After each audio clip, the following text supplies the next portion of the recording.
Kitabu cha Yeremia mlango wa 43. Yeremia anahiri kwa Misiri. Yeremia kuza marigiza kwa mbiro watu. Yosare jokalaza lagizo ni Bwana Mlungu wa wambire. Azaria mwana wa Hoshaya na Johanani mwana wa Karea na Tosa kiburi. Mama Yeremia.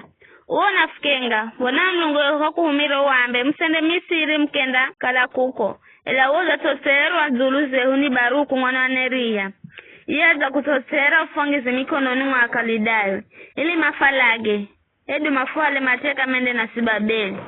Bai Johanani mwana wa Karea, Abomosa, jeshi na Tosi kama igwirira mura Bwana ukala masaleka za nchi ya Juda. Ela Johanani mwana wa Karea na Abomosa jeshi mahala Tosa Juda mareo kala masala na mareo kala mazo ya kula kai za mataifa gosi. Marigo kala maza chimbirira na kuzaishi Juda. Atuawale na ache na alume na hoho osi.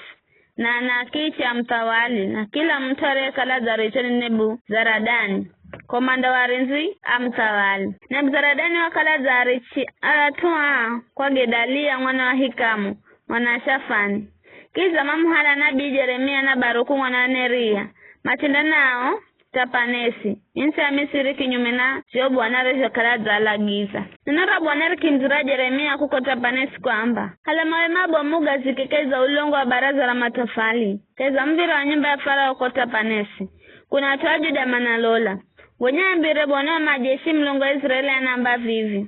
Lola enda mlagizira muhumiki wangu Nebukadneza mtolea Babeli na minda muikira kihiche cha enzi zulu za mawe gaga nizigoga ikahaha. Na yandari kunjula hema arera ya ukitawali zulu za mawe gaga. Andakuza ipige Misiri na omareo nziko kukala mandafa.